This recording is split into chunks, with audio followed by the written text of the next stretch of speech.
हाँ तो बच्चों आ गए हम लोग अपने next lecture part 2 acid base and salt में। जैसे कि पहले वाले लेक्चर में हम लोगों ने पढ़ा था, बहुत बेसिक से उठाया था। एसिड क्या होता है बेटा, बेस क्या होता है, सॉल्ट क्या होता है, हम लोगों ने पढ़ा था बहुत डिटेल्ड वे में। और उसके बाद उसका जब हम पढ़ते थे पहले क्या कि जो टेस्ट के हिसाब से, अगर सावर इन टेस्ट है बेटा तो वो क्या होगा, एसिड होगा। अगर बिटर इन टेस्ट है तो वो क्या होगा बेटा, बेस होगा, है ना। पहले हम लोग टेस्ट के हिसाब से देखते थे, फिर बाद में समय आया हमारा, थोड़ा हम लोग अपग्रेड हुए हैं, क्लास 10th में आए, फिर क्या है उसका हम लोग केमिकल प्रॉपर्टीज़ जो होता है वो देखना स्टार्ट किए कि बेटा अगर मान के चलो H+ आयन दे रहा है तो वो क्या है बेटा, एसिड हो गया। OH- आयन जब वो दे रहा है तो क्या हो गया, बेस हो गया। उसके बाद एसिड एंड बेस का जो हम होता है रिएक्शन देखना स्टार्ट किए थे कि बेटा जब एसिड होता है वो मेटल के साथ रिएक्शन करता है, या फिर बेस होता है some base, not all bases, तो अगर वो मेटल के साथ रिएक्शन करता है वो सॉल्ट बनाता है, और इवोल्यूशन ऑफ क्या होता है, क्या होता है, इवोल्यूशन ऑफ हाइड्रोजन गैसेज होता है, ठीक है। फिर सेकंड हम लोगों ने रिएक्शन पढ़ा था कि जब मेटल कार्बोनेट या मेटल हाइड्रोजन कार्बोनेट का रिएक्शन होता है एसिड या बेस के साथ तो वो क्या फॉर्मेशन करता है बेटा, सॉल्ट का तो फॉर्मेशन करेगा ही, उसके साथ हम लोग देखे थे कि H2O का फॉर्मेशन होता है, और फिर evolution of carbon dioxide gas, ये भी क्लियर हो गया था बेटा। और जो थर्ड रिएक्शन हम लोगों ने देखा था कि बेटा जब एसिड और बेस एक साथ रिएक्शन एक दूसरे के साथ रिएक्ट करते हैं तो क्या बनता है बेटा, सॉल्ट बनता है, और सॉल्ट के बाद फिर क्या होता है, H2O का, वाटर का फॉर्मेशन होता है। तो ये मैंने जनरल रिकेप दे दिया कि पहले क्लास में हम लोगों ने क्या पढ़ा था डिटेल्ड वे में। अब आगे जो है हम लोग पढ़ना स्टार्ट करेंगे, बहुत ज़्यादा इंपॉर्टेंट टॉपिक है ये सब, जितना भी आप देख रहे हो। आपको देखो मैं बहुत डेप्थ में लेके जा रहा हूँ, NCERT आप उठा के देखोगे बहुत सारा चीज़ ऊपर से दे के चला गया है, ठीक है, बहुत सारा चीज़ ऊपर से निकाल दिया गया है। लेकिन इसमें क्या है, आपका अगर प्रॉपर कंसेप्ट बना हुआ होगा ना तो आप आगे जब अगले क्लास में जाओगे, क्लास 11th में जाओगे, क्लास 12th में जाओगे, तो केमिस्ट्री जो लोगों को बर्डन लगने लगता है, केमिस्ट्री बहुत मजा आएगा, क्योंकि आपका बेस स्ट्रॉन्ग है। आप लोगों ने ऑलरेडी बेस जो है वो अपना स्ट्रॉन्ग करके रखा हुआ है।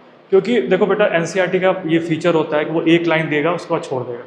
वो हमारा कर्तव्य है या जिम्मेवारी है कि उस एक लाइन को हम लोग एक्सपैंड करें और बताएं कि हाँ वो क्या कहना चाह रहा है, ठीक है बेटा। तो आगे चलते हैं इस लेक्चर में, चलो बेटा। तो कल हम लोगों ने पढ़ा था, जो लास्ट वाला लेक्चर था उसमें हम लोगों ने पढ़ा था कि जब एसिड हो गया और बेटा बेस के साथ रिएक्शन करता है तो वो क्या बनाता है, सॉल्ट बनाता है, प्लस वाटर भी उसमें से रिलीज होता है। अब आगे जो हम लोग पढ़ेंगे बहुत इंपॉर्टेंट ये बेटा है आपको, reaction of metal oxide with acid, ठीक है, reaction of metal oxide with acid. अब आप एक कॉपी पे निकाल लो और एकदम लिखते हुए चलो, देखते हुए चलो, समझते हुए चलो और लिखते हुए चलो। बेटा देखो कि जो मेटल ऑक्साइड होता है, अगर आप नेचर देखोगे मेटल ऑक्साइड का, ठीक है, अगर आप नेचर देखोगे,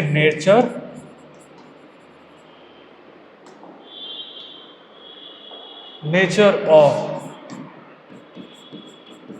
मेटल ऑक्साइड, ये कैसा होता है बेटा,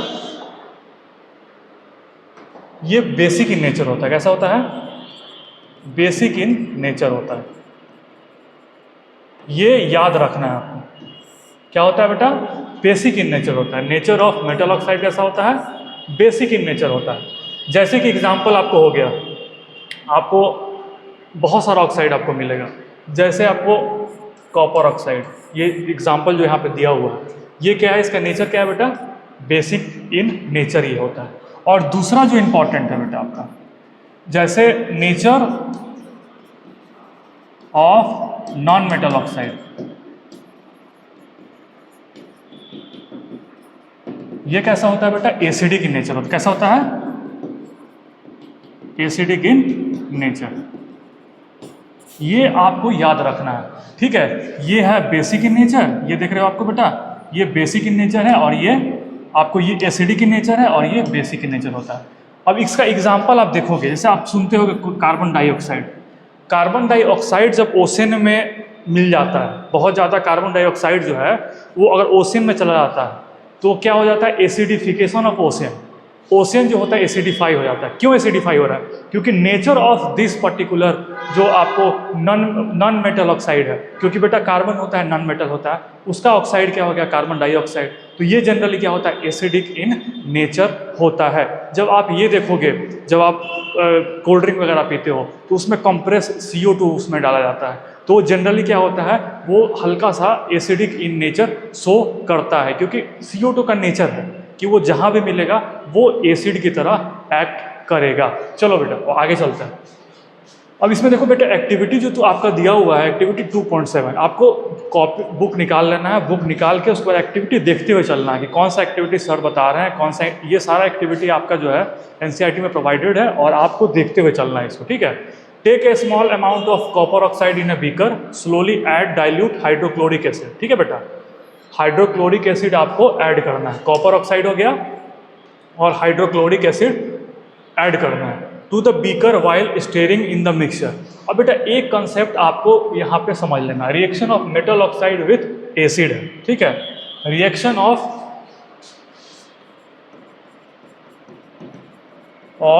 मेटल ऑक्साइड प्लस एसिड।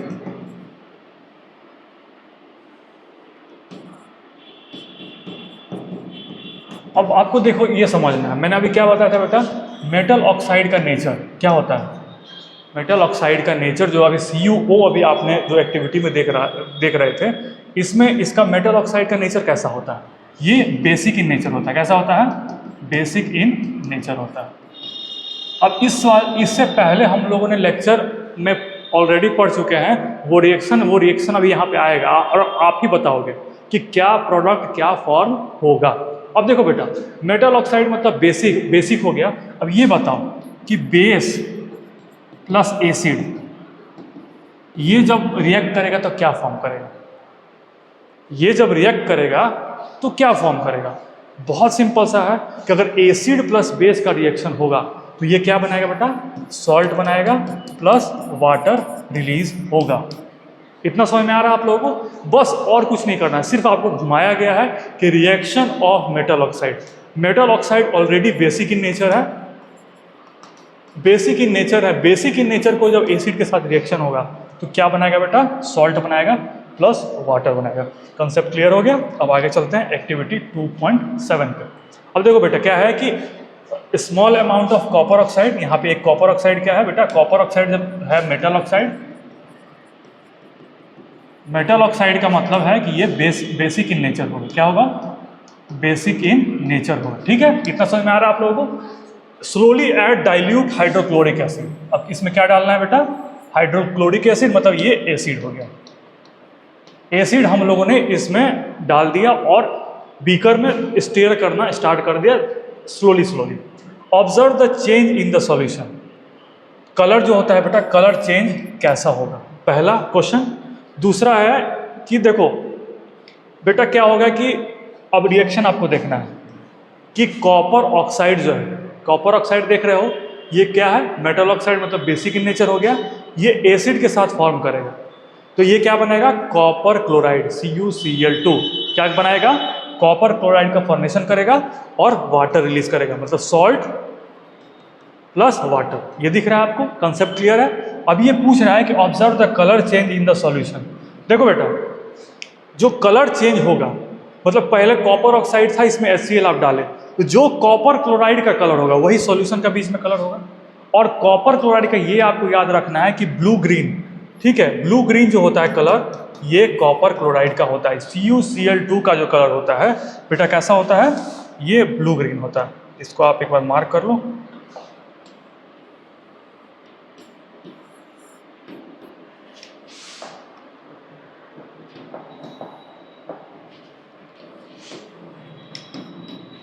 तो ब्लू ग्रीन जो होता है कॉपर क्लोराइड का कैसा कलर होता है? ब्लू ग्रीन कलर होता है। ये आपका कंसेप्ट क्लियर हो गया कि जब मेटल ऑक्साइड का बेस के साथ रिएक्शन होता है तो वो क्या बनाता है बेटा? सॉल्ट बनाएगा प्लस H2O गैस, मतलब H2O जो होता है उसमें से रिलीज होगा। वही यहाँ पे कंडीशन है कि कॉपर ऑक्साइड को आपने रिएक्ट कराया डाइल्यूट हाइड्रोक्लोरिक एसिड के साथ, तो वो रिएक्शन में क्या बनाया, कॉपर क्लोराइड का फॉर्मेशन किया और वाटर रिलीज किया। और जो कॉपर क्लोराइड जो सॉल्ट होता है, इसका जो ब्लू ग्रीन जो होता है इसका कलर होता है। तो पूरा जो सॉल्यूशन हो गया, इसका कलर कैसा हो गया बेटा, ब्लू ग्रीन हो गया। So metal oxide react with acid to form salt and water. तो इसका कंक्लूजन क्या निकलता है बेटा, कि अगर मेटल ऑक्साइड एसिड के साथ जब रिएक्शन करेगा तो सॉल्ट बनाएगा प्लस वाटर बनाएगा। अब देखो सिंपल सा आपको मैं एक चीज बता रहा हूँ। अब आप देख लिए मेटल ऑक्साइड का सिस्टम। जब मेटल ऑक्साइड बेसिक है तो मैंने बताया था कि जो नॉन मेटल ऑक्साइड हो गया वो एसिडिक इन नेचर है। तो बेटा दूसरा जो आपका रिएक्शन आप देखोगे, ये नॉन मेटल ऑक्साइड है। नॉन मेटल ऑक्साइड मतलब बेसिक इन नेचर, क्या है बेटा, बेस। नॉन मेटल ऑक्साइड मतलब एसिडिक इन नेचर, सॉरी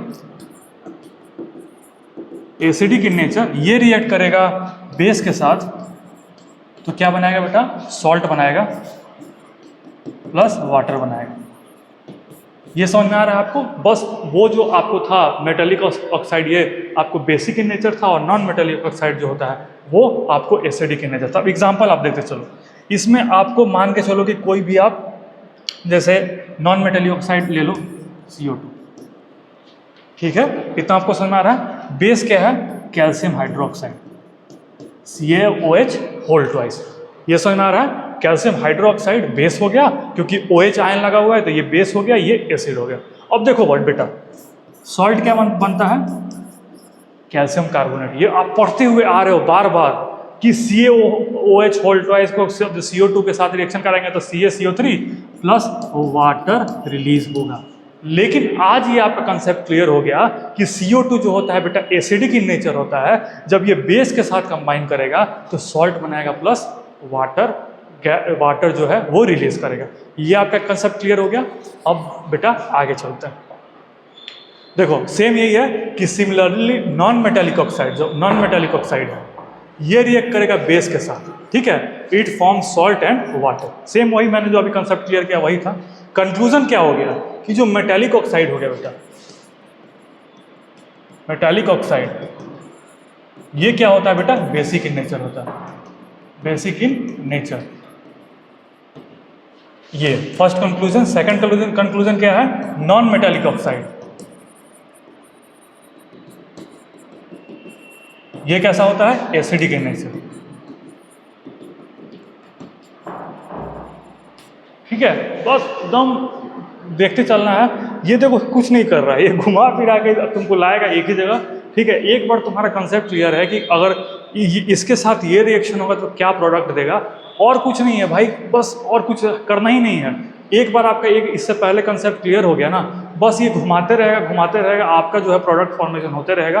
कोई भी ऑब्जेक्टिव दे दे, सब्जेक्टिव दे दे, आपको फिर टेंशन नहीं लेना है। आपको जो होता है टेंशन लेना ही नहीं है इसके बाद, ठीक है। तो ये आपका क्लियर हो गया कि जो नॉन मेटेलिक ऑक्साइड है वो बेटा एसिडिक इन नेचर होता है, और जो मेटेलिक ऑक्साइड होता है वो बेसिक इन नेचर होता है। चलो इतना तो क्लियर हो गया। अब आगे चलते हैं। अब एक चीज़ बताओ, मैं आप लोगों से क्वेश्चन पूछूं, आप लोगों ने एसिड पढ़ लिया, बेस पढ़ लिया, एसिड का जो होता है केमिकल प्रॉपर्टीज़ पढ़ लिया कि वो किसके साथ रिएक्शन करता है तो क्या बनाता है। अगर बेस के साथ, बेस का भी मैंने केमिकल प्रॉपर्टीज़ आप लोगों को बता दिया कि वो किसी के साथ रिएक्शन करता है तो क्या प्रोडक्ट बनाता है, और उस मतलब बाई प्रोडक्ट उसमें क्या निकलता है, ठीक है। ये आपका क्लियर हो गया। अब अगर मैं आपसे पूछूँ कि अगर एसिड है और बेस है, ठीक है, डिफरेंसेस तो बहुत सारे हैं एसिड और बेस के बीच में, लेकिन कुछ ऐसा होगा जो कि दोनों में कॉमन होगा, जो कि दोनों में सिमिलैरिटीज़ कुछ ना कुछ तो होगा। तो एसिड और बेस में सिमिलैरिटीज़ क्या है, या फिर दोनों में कॉमन क्या है, वो एक एनसीईआरटी में बहुत अच्छा टॉपिक दिया हुआ है, और उसमें क्या है वो दे के निकल चुका है, वो पूरा एक्सप्लेन किया नहीं। और इस वाले में, इस स्लाइड में हम लोग पूरा एक्सप्लेनेशन के साथ पढ़ेंगे कि एसिड और बेस के बीच में सिमिलैरिटीज़ क्या है, दोनों के बीच में कॉमन क्या है, दोनों के बीच में कॉमन क्या आता है। तो बेटा देखो, एसिड जो है, एसिड अगर उसको वाटर में डालोगे, सिंपल सा देखते चलना है, अगर आप एसिड को वाटर में डालोगे तो वो H+ आयन का को रिलीज करेगा, और जब H+ आयन वाटर में आ गया तो वो क्या करेगा, वो इलेक्ट्रिसिटी को कंडक्ट कराएगा। सिंपल सा कंसेप्ट क्लियर हो गया। सेम चले जाए अगर बेस के साथ, तो बेस को भी अगर वाटर में डालते हैं तो OH माइनस आयन जो होता है उसको प्रोड्यूस करेगा। ठीक है, अगर OH माइनस आयन वाटर में डिजॉल्व है, उसमें है, तो वो इलेक्ट्रिसिटी कंडक्ट करेगा। इतना आपको दिमाग में रखना है कि अगर आयन का फॉर्मेशन हो रहा है एक्वस सॉल्यूशन में तो वो इलेक्ट्रिसिटी को कंडक्ट करेगा। तो जो पहला हम लोग का कॉमन आ रहा है, जो कॉमन कैरेक्टरिस्टिक फीचर है दोनों का, कि एक्वस सॉल्यूशन में, ठीक है, एक्वस सॉल्यूशन में both acid and basis produces electrolyte and because of that electrolyte they conduct electricity. इतना क्लियर हो गया आप लोगों को? फर्स्ट देखो आप, बोथ आर इलेक्ट्रोलाइट्स, दोनों जो है बेटा क्या है, इलेक्ट्रोलाइट्स है। पहला, दे डिजॉल्व इन वाटर, अगर वाटर में डिजॉल्व होगा टू फॉर्म आयंस, क्या बनाएगा बेटा, आयंस बनाएगा। जैसे मैंने पहले बताया कि एसिड जो है वो H+ आयन क्रिएट करेगा या H3O+ आयन जो है वो क्रिएट करेगा। और जो बेस है बेटा, बेस जो है वो बेटा OH- आयन जो है वो क्रिएट करेगा। ठीक है, इतना आप लोगों को समझ में आ गया। अब देखो, एसिड प्रोड्यूस H+ आयन और H3O+ आयन, देखो दोनों सेम होता है, H+ आयन हो गया इसको, या फिर H3O+ आयन कहो, जो डिफरेंस नहीं होता है, दोनों सेम होता है, आपको दोनों सेम लेके चलना है। ठीक है, बेस प्रोड्यूसेस OH- आयन, इतना समझ में आ गया। Because of this both can conduct electricity, ये देखो आप, ये because of this property, because of this property they both conduct electricity in aqueous solution. Aqueous solution याद रखना है, अगर एसिड जो है बेटा सॉलिड स्टेट में है, ठीक है, तो सॉलिड स्टेट में है तो इसका मतलब वो आयन का फॉर्मेशन नहीं करेगा।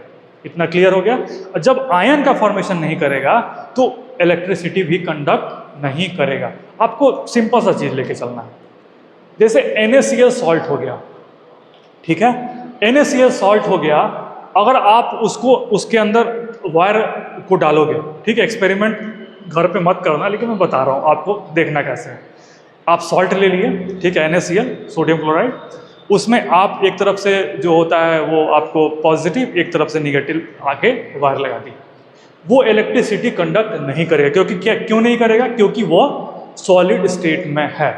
इतना क्लियर हो गया?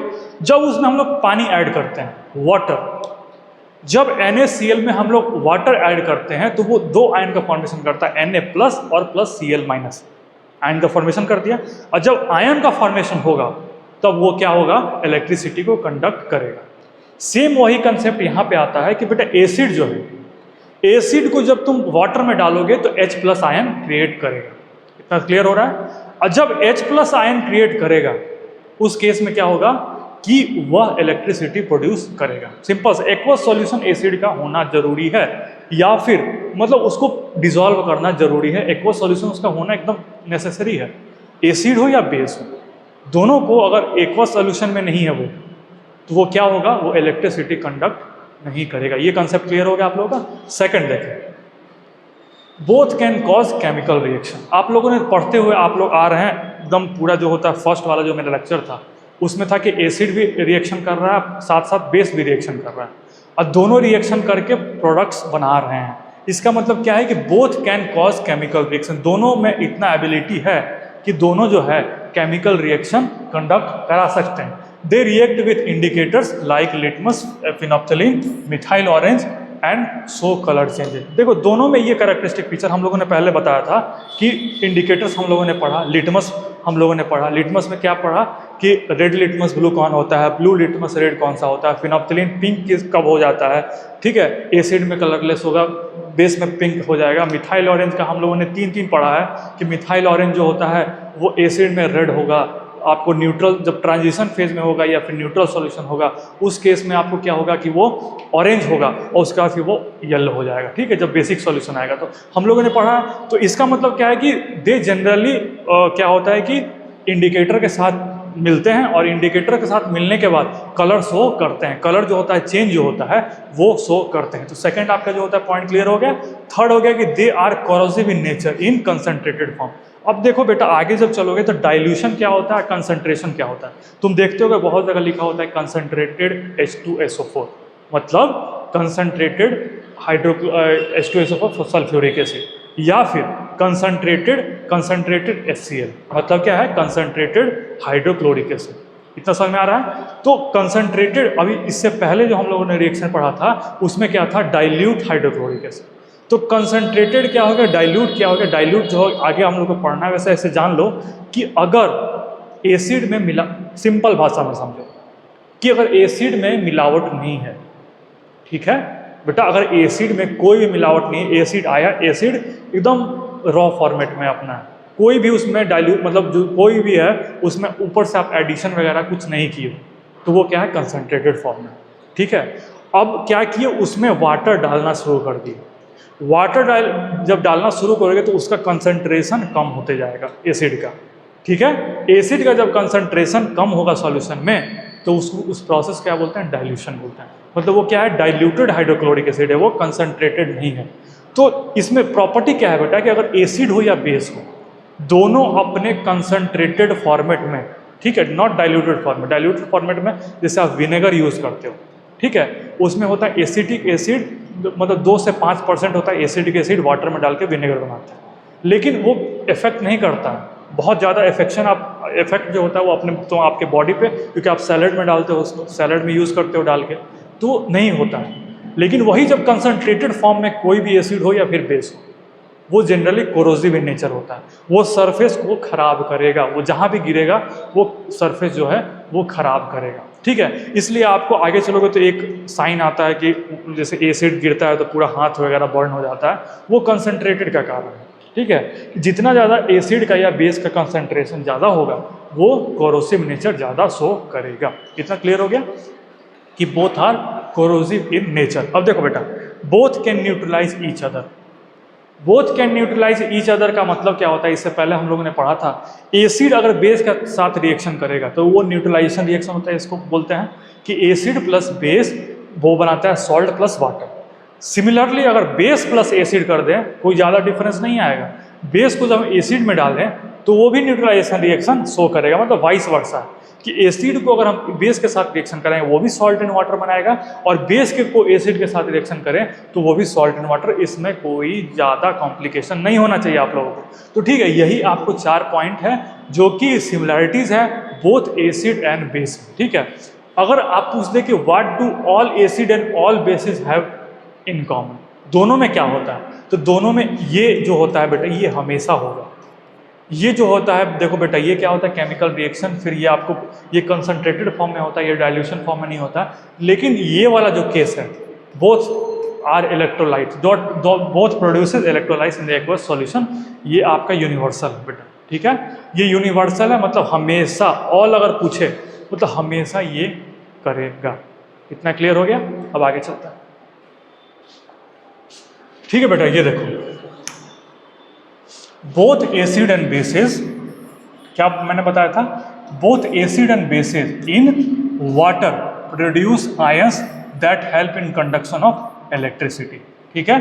आयंस का प्रोडक्शन करेंगे। अब देखो बेटा, यहाँ पे क्या है, एक बहुत सही सच चीज़ दिया हुआ है, ये रबर कॉर्क। रबर कॉर्क क्यों दिया जाता है, ताकि क्या होता है कि इंसुलेशन रहे दोनों के बीच में। जो आपको कैथोड और एनोड जो भी दिख रहा है, 2 नेल दिख रहा है, 2 आपको पॉइंट दिख रहा है, दोनों के बीच में इलेक्ट्रिक कंडक्टिविटी जो होता है उसको यहाँ पे ख़त्म करने के लिए यहाँ पे रबर कॉर्क, क्योंकि ये बैड कंडक्टर ऑफ इलेक्ट्रिसिटी, ठीक है।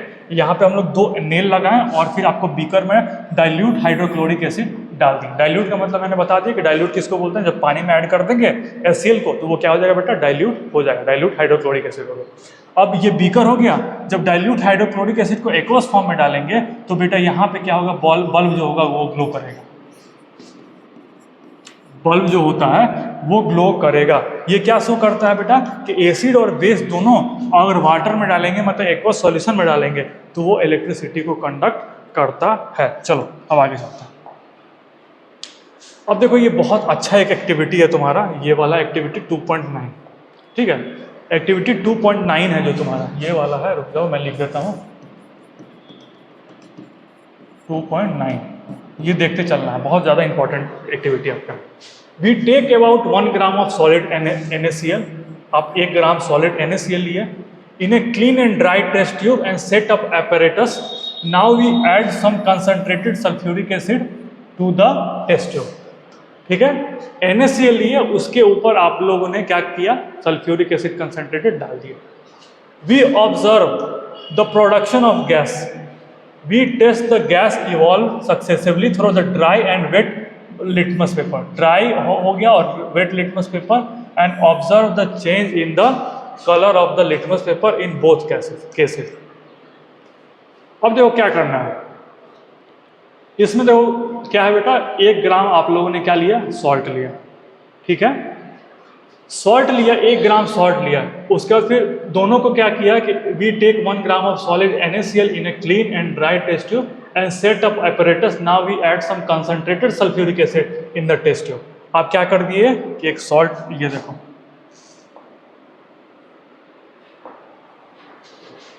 ये अब टेस्ट ट्यूब आपका हो गया बेटा, यहाँ पे क्या किए आप NaCl लिए, क्या लिए NaCl, सॉल्ट जो होता है कॉमन सॉल्ट, इसमें आप क्या डालें, कॉन्सेंट्रेटेड सल्फ्यूरिक एसिड H2SO4। ये आपका क्लियर हो गया। ये देखो आप गिर रहा है यहाँ से। अब आगे देखो क्या बोल रहा है कि we observe the production of a gas, हम लोगों ने इसमें से क्या देखेंगे, गैस का प्रोडक्शन देखेंगे। We test the gas evolve successively, we जो हम लोग जो हैं वो गैस को देखेंगे सक्सेसिवली दोनों में।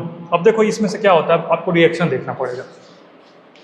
क्या है बेटा, NaCl, ठीक है, NaCl को जाओ आप H2SO4 के साथ रिएक्शन कराओ, ठीक है, NaCl को जब आप H2SO4 के साथ रिएक्शन कराओगे तो ये क्या बनेगा बेटा, डिस्प्लेसमेंट रिएक्शन है, क्योंकि हाइड्रोजन से ज़्यादा रिएक्टिव है बेटा ये आपको सोडियम, तो सोडियम डिस्प्लेस करके क्या बना देगा बेटा, Na2SO4 बना देगा, प्लस ये आपका HCl गैस का इवोल्यूशन होगा। इतना क्लियर हो गया। ये क्या है बेटा, एक तरह से डिस्प्लेस, ये वाला इसके साथ चला जा रहा है और ये वाला जो है इसके साथ, इसका मतलब क्या है बेटा, डबल डिस्प्लेसमेंट है। क्या है,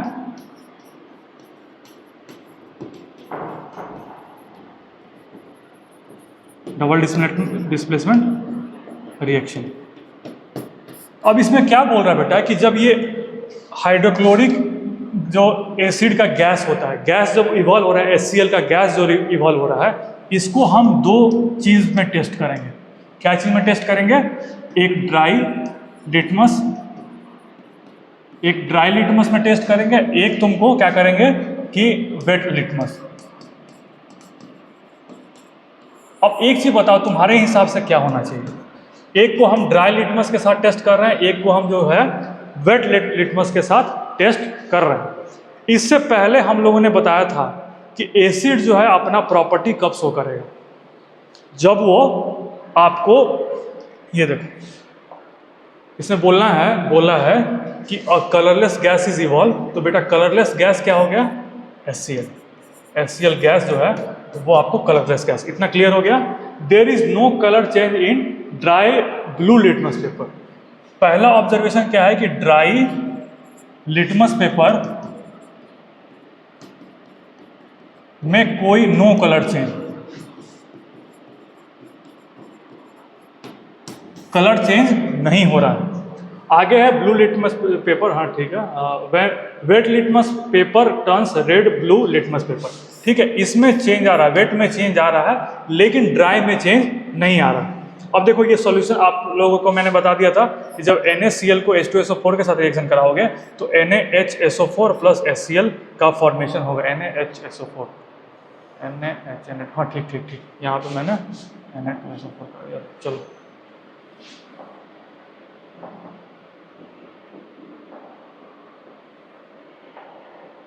सॉरी, यहाँ पे NaHSO4 होगा, ठीक है, यहाँ पे क्या होगा, NaHSO4 होगा, Na2SO4 नहीं होगा, माई बैड, ठीक है। चलो आगे चलता हूँ। NaHSO4 का फॉर्मेशन करेगा प्लस HCl गैस का इवोल्यूशन होगा। This is dry HCl gas and it is not ionised. अब देखो बेटा, सिंपल मैंने बताया इससे पहले कि 2 जगह टेस्ट करना है HCl गैस को, एक को आपको वेट लिटमस पेपर में करना है, एक को ड्राई लिटमस पेपर में करना है। तो ऑब्जर्वेशन ये शो कर रहा है कि ड्राई लिटमस पेपर जो होता है वो कलर नॉट चेंजेस, यहाँ पे कोई कलर चेंज नहीं हो रहा है। बट वेट लिटमस पेपर में क्या है, कलर चेंज हो रहा है। इससे आप क्या कंक्लूड कर सकते हो कि जब हाइड्रोक्लोरिक एसिड जो है वो एक्वस सॉल्यूशन, मतलब वेट मतलब क्या है, एक्वस सॉल्यूशन में जाएगा। जब एक्वस सॉल्यूशन में जाएगा तो आयोनाइज्ड होगा, और आयोनाइज होने के बाद वो अपना प्रॉपर्टी शो करेगा, तो जो आपका लिटमस पेपर है वो चेंज हो जाएगा। ठीक है, वो एसिड का प्रॉपर्टी जो होता है कि वो चेंज हो जाएगा, ये ब्लू से रेड में कन्वर्ट हो जाएगा। लेकिन जब ये ड्राई कंडीशन में होगा, जब इसमें कोई भी एक्वस सॉल्यूशन नहीं होगा, कोई भी मतलब एकदम ड्राई कंडीशन में जब होगा, तो ड्राई कंडीशन में क्या होगा, लिटमस पेपर में उसको कंडक्ट कराने के बाद क्या हुआ कि ड्राई लिटमस पेपर में कोई आयोनाइजेशन प्रोसेस नहीं होगा, क्योंकि ड्राई है यहाँ पे। ठीक है, यहाँ पे कोई वाटर नहीं है, वो कुछ नहीं है, तो ये जो ड्राई लिटमस पेपर के साथ जाएगा वहाँ पे, तो वो क्या करेगा, आपको कलर शो नहीं करेगा।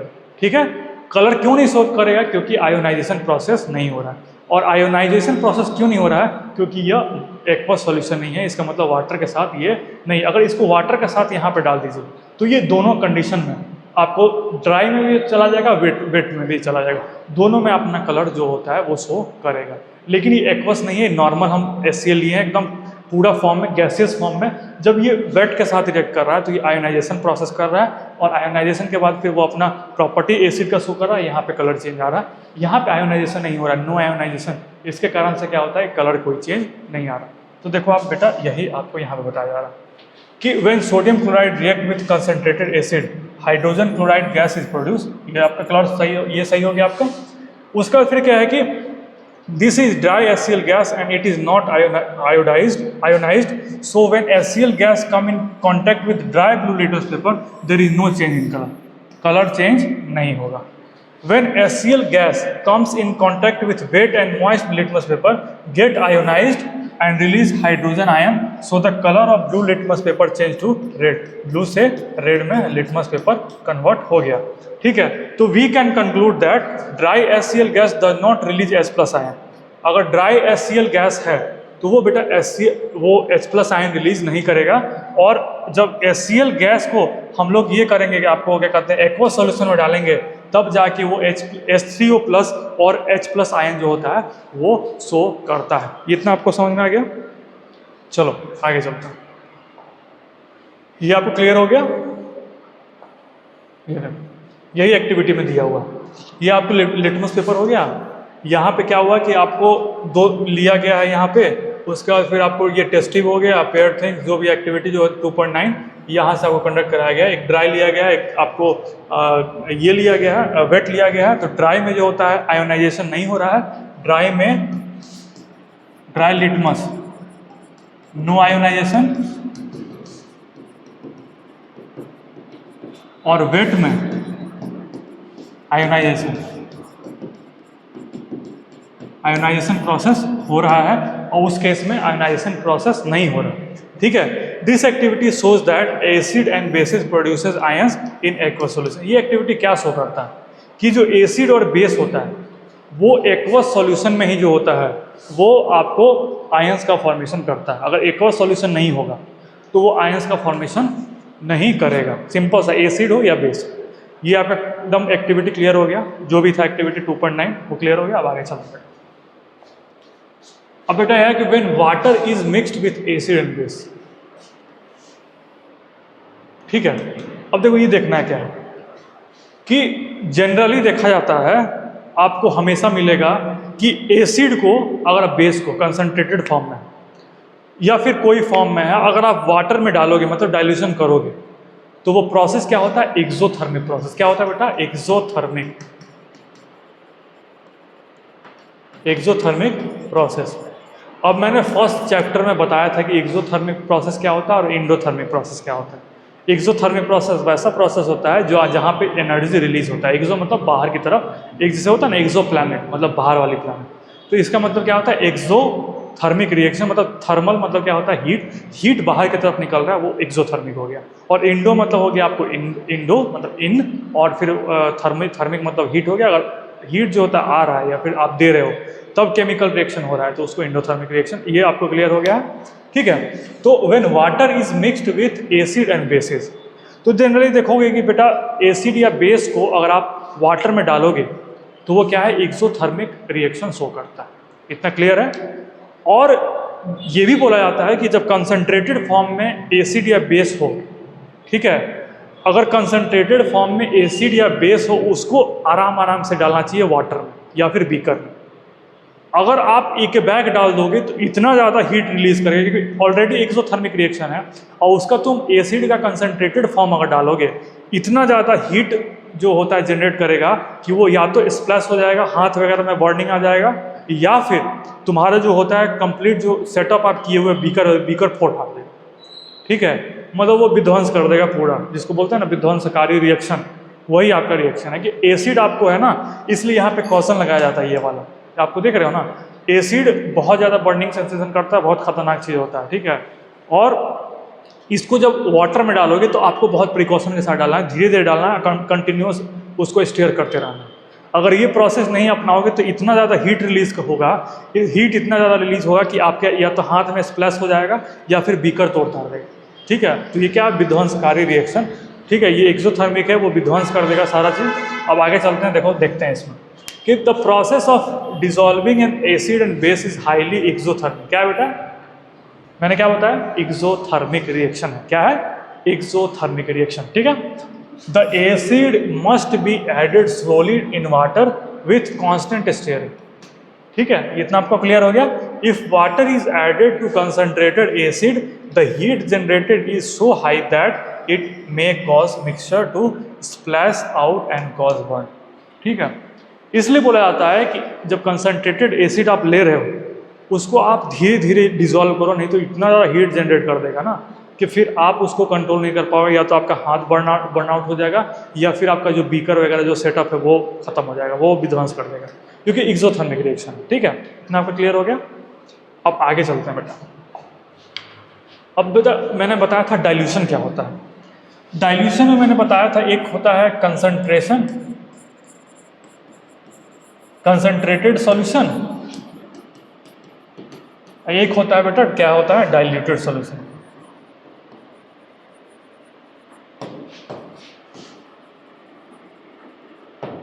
ठीक है, एक बेटा क्या है कंसंट्रेटेड सॉल्यूशन है, एक क्या है डाइल्यूटेड सॉल्यूशन है।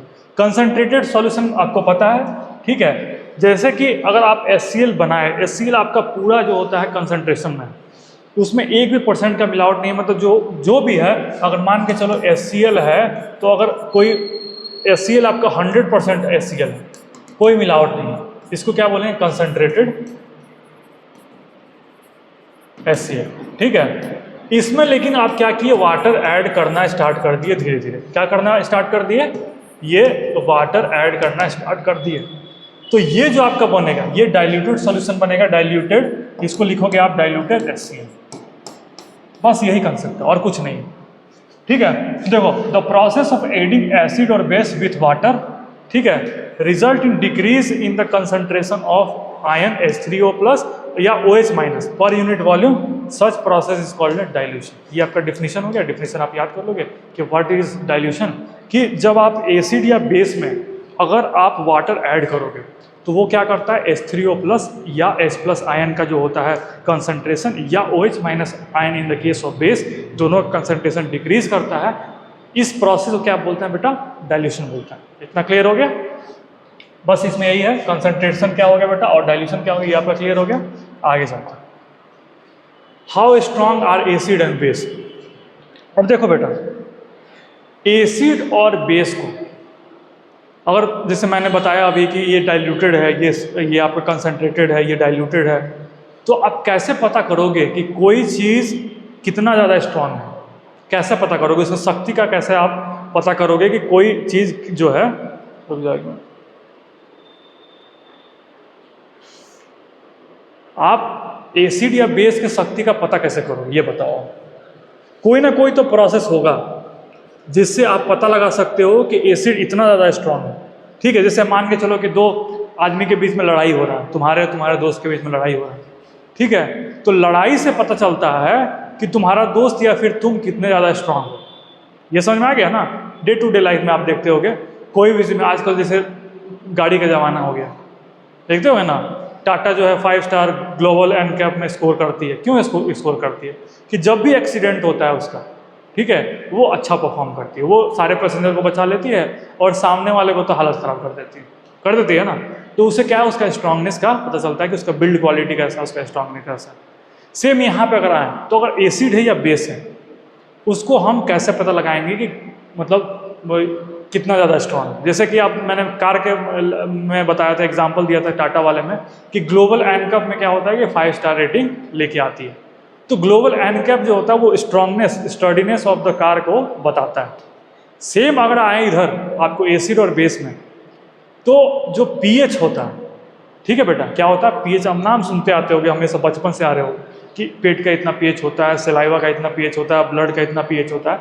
जो पीएच होता है ये जो है आपको strongness of acid and base show करता है।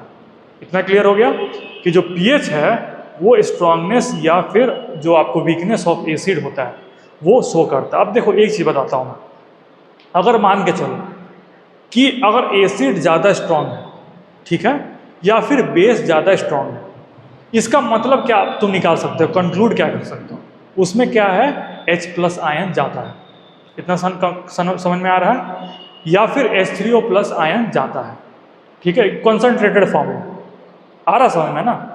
और वही अगर आप केस में डाल दिए आपको ये आपको बेस के साथ, तो बेस में क्या है OH ion minus OH- ion जो है और यूनिट वॉल्यूम ज़्यादा है, मतलब कंसंट्रेटेड फॉर्म में है, तो वो स्ट्रॉन्ग बेस हो गया, ठीक है। या फिर पहला तो ये हो गया, दूसरा हो गया कि अगर एसिड या बेस जो होता है इम्पैक्ट ज़्यादा क्रिएट करता है, मान के चलो ज़्यादा कोरोसिव नेचर हो गया, एसिड भी या फिर बेस भी, उससे भी उसका हम स्ट्रेंथ को देख सकते हैं कि मान के चलो कोई एसिड आप गिराए फ्लोर पे, कुछ नहीं इफेक्ट नहीं हुआ, इसका मतलब क्या है एसिड स्ट्रांग नहीं है, लेकिन फ्लोर पे डालते वो क्या कर दिया, पूरा टाइल तोड़ दिया, इसका मतलब क्या है एसिड बहुत ज़्यादा स्ट्रांग एसिड है वो।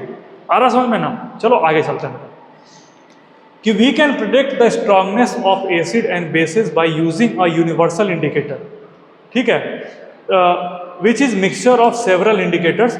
अब देखो बेटा पीएच जो होता है, ठीक है, पीएच जो होता है वो आपको 14th 7 से लेके ये 7 14 ये 1 ऐसे जाता है। आपको लगता है ना कि इसमें बहुत सारा कलर होता है, इसमें छोटा छोटा कलर होता है, तो ये बहुत सारे इंडिकेटर से मिलके बना हुआ होता है। क्या होता है, बहुत सारे इंडिकेटर से मिलके, अभी आगे चलेंगे पूरा डायग्रामेटिक वैल्यू में पढ़ेंगे, बहुत सही से पढ़ेंगे। चलो ठीक है। The scale for measuring the hydrogen ion concentration in a solution is called pH scale, ठीक है। हाइड्रोजन आयन कंसंट्रेशन को हम पता लगाएंगे, कैसे पता लगाएंगे, with the help of pH scale. PH is of a neutral solution is 7, ये पता है आप लोगों को। Below 7 shows acidic solution and above 7 shows basic solution. ये आपको क्लियर हो गया।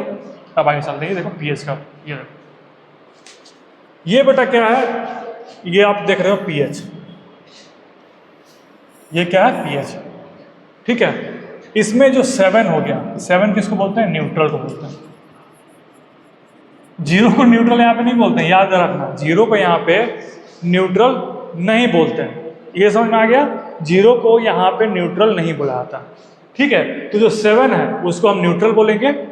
ये बेटा 14 मतलब हो गया, यहाँ से जब यहाँ पे जाओगे तो बेसिक नेचर होता है, बेसिक नेचर इंक्रीज हो जाएगा, तो ये बेटा क्या हो जाएगा, मोस्ट बेसिक। ये कलर समझ में आ रहा है। अब इधर जब आओगे, जब यहाँ से इधर एरो जाओगे तो बेसिक कैरेक्टरिस्टिक बढ़ता है, और इधर से इधर आओगे, जब आपको लेफ्ट साइड में आओगे, अपने लेफ्ट साइड में इधर राइट साइड में जाओगे तो बेसिक बढ़ता है, और जब लेफ्ट साइड में आओगे तो एसिडिक नेचर जो होता है वो इंक्रीज होता है। ये समझ में आ गया। अब देखो ये जो होता है वो मोस्ट एसिड,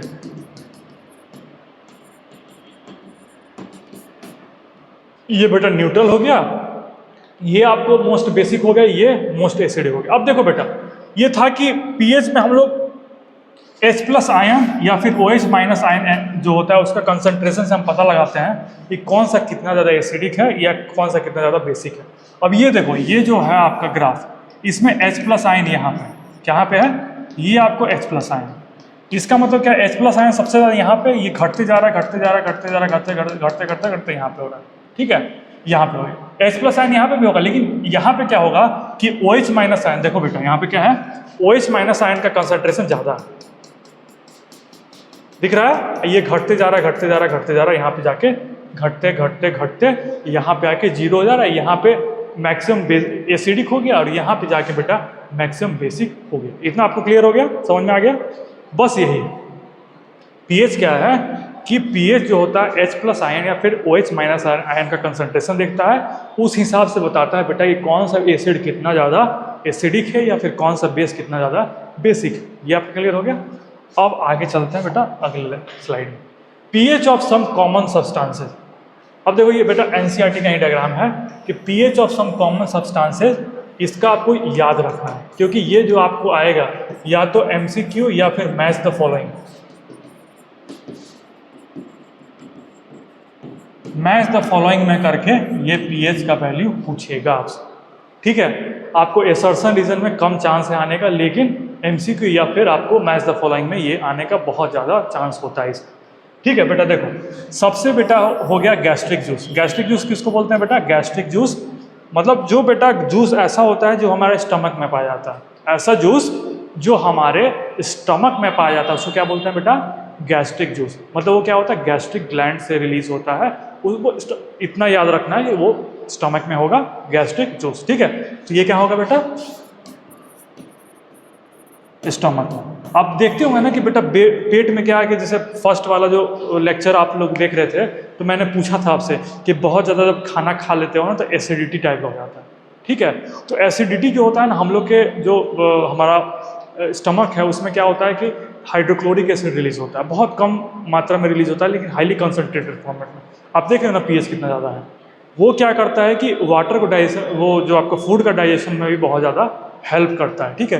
तो ये बेटा गैस्ट्रिक जूस का क्या है, पीएच कितना है? 1.2। अब आगे आएंगे बेटा लेमन जूस। लेमन जूस तो आप सब लोग यूज़ किए होंगे, ठीक है? लेमन जूस का जो है पीएच वो कितना है? 2.2। कितना है बेटा? 2.2। अब देखो प्योर वाटर या फिर ब्लड, प्योर वाटर जो होता है जनरली, जैसे वाटर को बहुत लोग क्या होता है कि 7 कंसिडर करता है, लेकिन जो प्योर वाटर होता है उसमें थोड़ा सा आयंस होता है, जिसके कारण से ये क्या होता है, टिल्ट हो जाता है थोड़ा बेसिक इन नेचर में। क्या होता है? थोड़ा सा बेसिक इन नेचर में टिल्ट आउट हो जाता है क्योंकि इसका पीएच कितना हो गया बेटा? 7.4। सो ब्लड, देखो ब्लड बहुत ज़्यादा इंपॉर्टेंट, ब्लड पूछेगा तुमसे कि ब्लड जो है बेटा वो एसिडिक है या फिर बेसिक है। तो ब्लड क्या है? बी फॉर ब्लड क्या है? देखो B for blood and B for basic, याद रहेगा। 7.4 है, स्लाइटली बेसिक होता है। देखो बेटा मिल्क ऑफ मैग्नीशिया, ये क्या है? ये बेसिक है, ठीक है? पूरा इसका पीएच 10 है।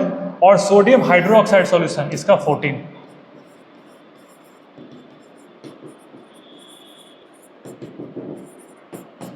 ठीक है, इतना क्लियर हो गया आप लोगों को? ये सब आपको याद कर लेना है, ठीक है? और थोड़ा एक्स्ट्रा वगैरह मिल जाता है, एक्स्ट्रा भी याद कर लो, इसमें याद करने में कोई बुराई वगैरह नहीं है, ठीक है?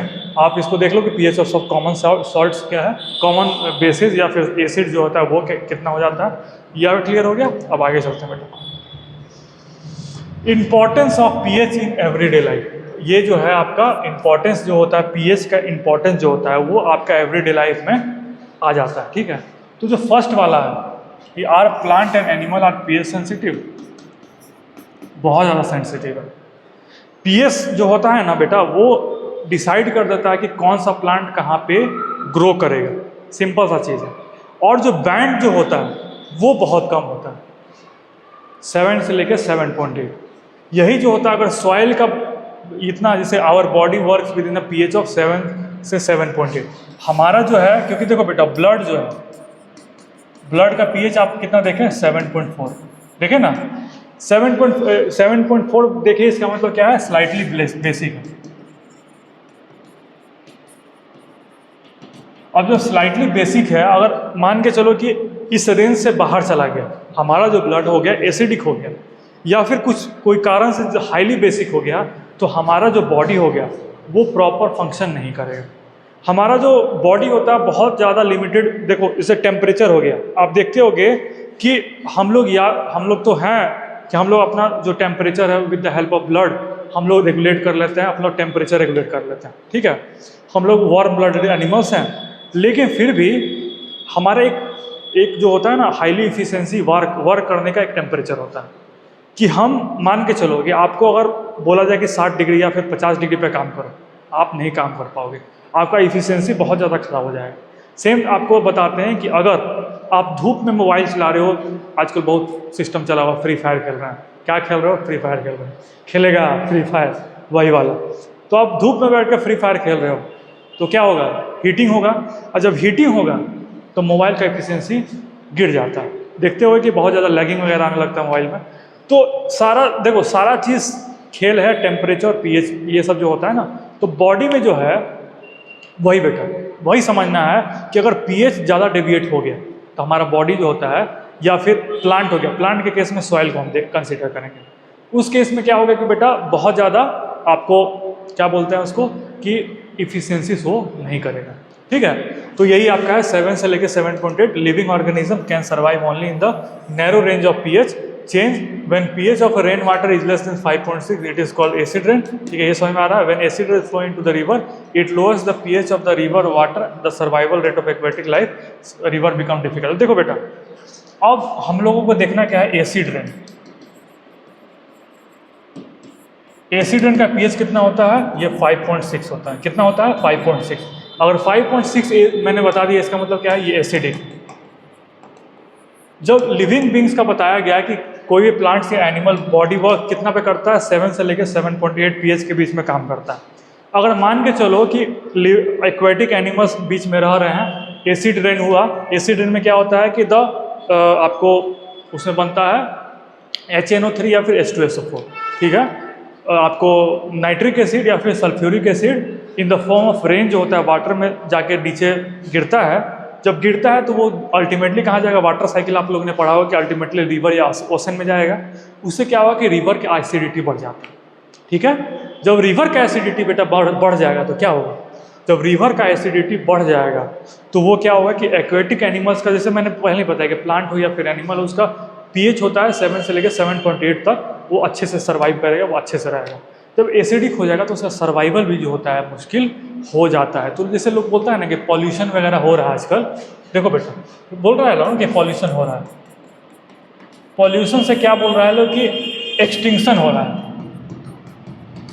Extinction of aquatic animal. अब आपको समझ में आ गया ना बेटा? पॉल्यूशन में क्या रिलीज होगा? मान के चलो कि आपको oxides of nitrogen, oxides of sulphur, oxides of carbon release हुआ। इससे क्या होगा बेटा? वो एसिड का फॉर्मेशन करेगा। एसिड जब वो नीचे आएगा तो उसका पीएच लोअर होगा, 5.6 के आसपास पीएच होगा। जब वो एसिड नीचे आएगा in the form of acid rain, तो क्या करेगा? वो वाटर में जाएगा, वाटर बॉडी में जाएगा। वाटर बॉडी में क्या होगा कि सर्वाइवल मुश्किल कर देगा एक्वेटिक एनिमल्स या प्लांट्स।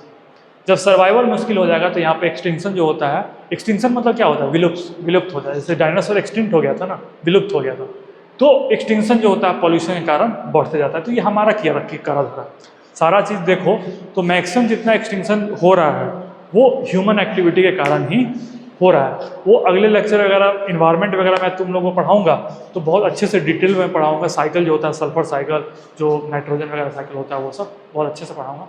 ठीक है, चलो तो ये वाला आपका क्लियर हो गया। अब आगे चलते हैं बेटा। PH of our digestive system.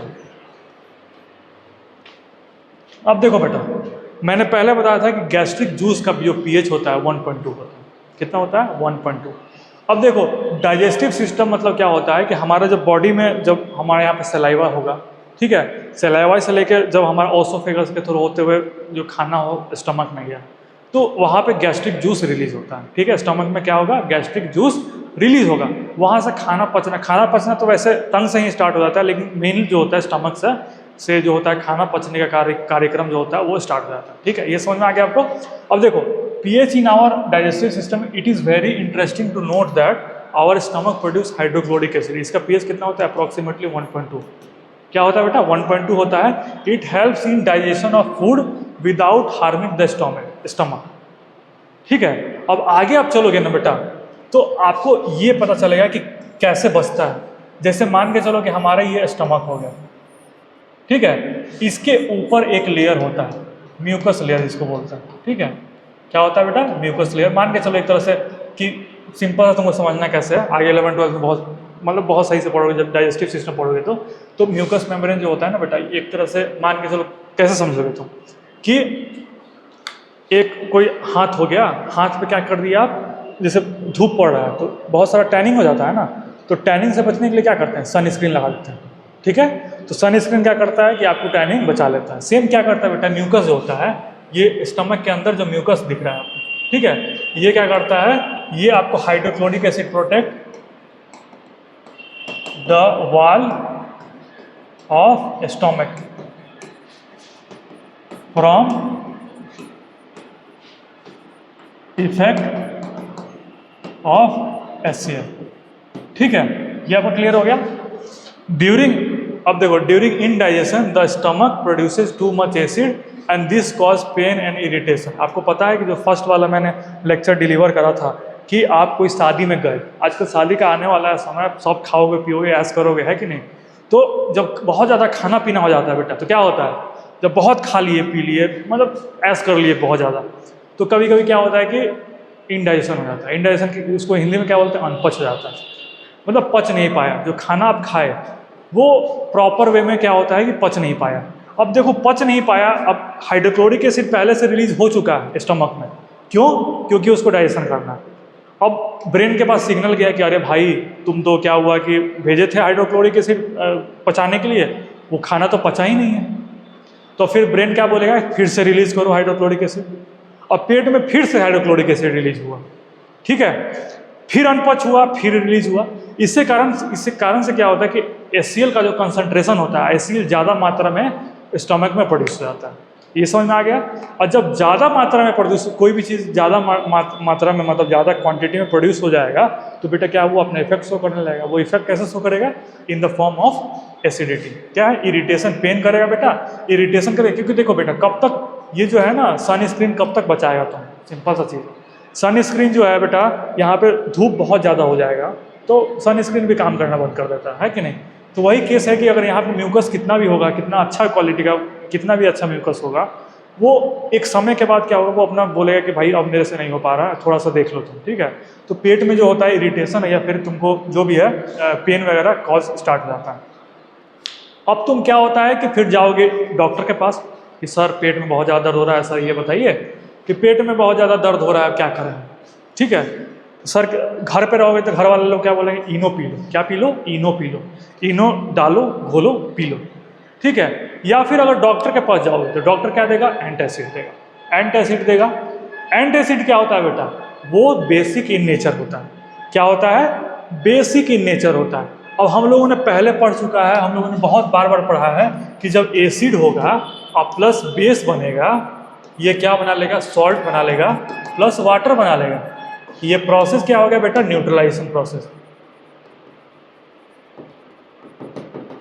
Neutralisation process हो गया। जब न्यूट्रलाइजेशन प्रोसेस हो गया, इसका मतलब क्या है कि जो एसिड बहुत ज़्यादा एक्सेस में बन गया और हम लोग एंटासिड ले लेंगे, ठीक है, जो कि बेसिक इन नेचर है, वो हमारा एक्सेस एसिड को जो होता है न्यूट्रलाइज कर देगा। जो हम लोग का बर्निंग सेंसेशन था, वो चाहे इरिटेशन जो हो रहा था, वो खत्म वो कर देगा, ठीक है।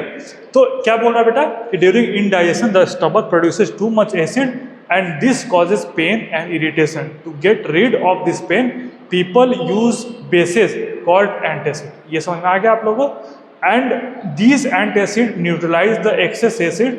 जैसे इसका बहुत ज़्यादा एग्जाम्पल है मैग्नीशियम हाइड्रोक्साइड, जिसको बोलते हैं मिल्क ऑफ मैग्नीशियम, ठीक है,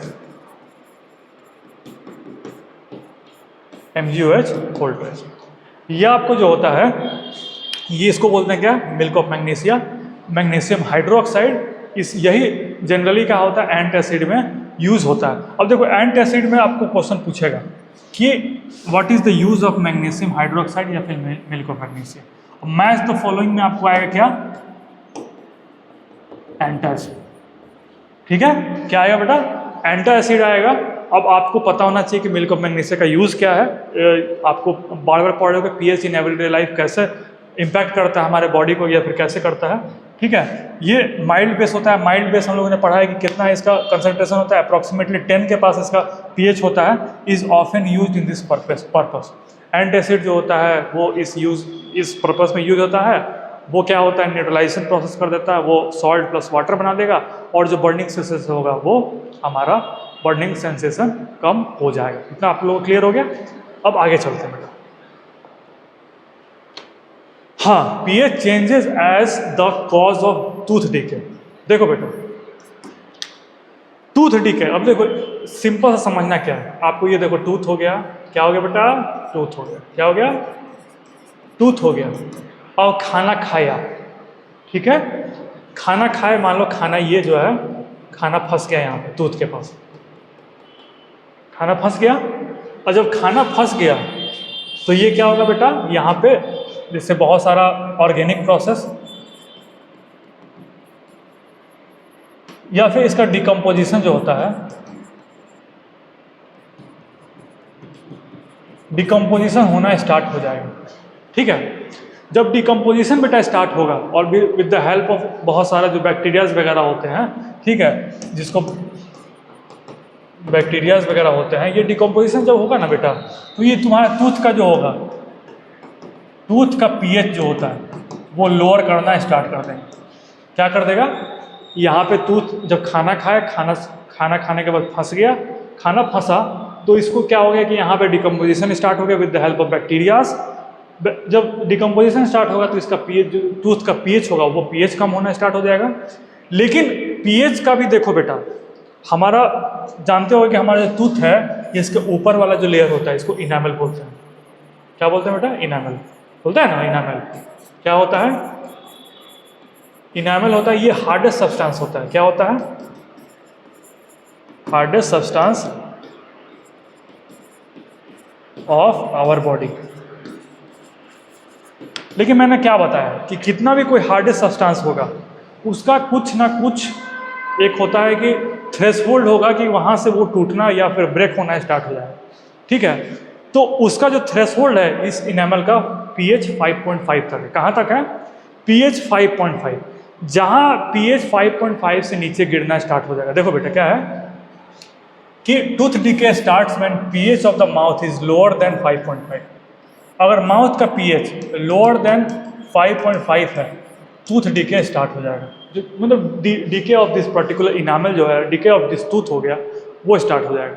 ठीक है, अब देखो tooth enamel made up of calcium hydroxyapatite, इसको बोलते हैं। ठीक है, calcium hydroxyapatite, a crystal form of calcium phosphate. ये crystal form of calcium phosphate है, is the hardest substance in the body.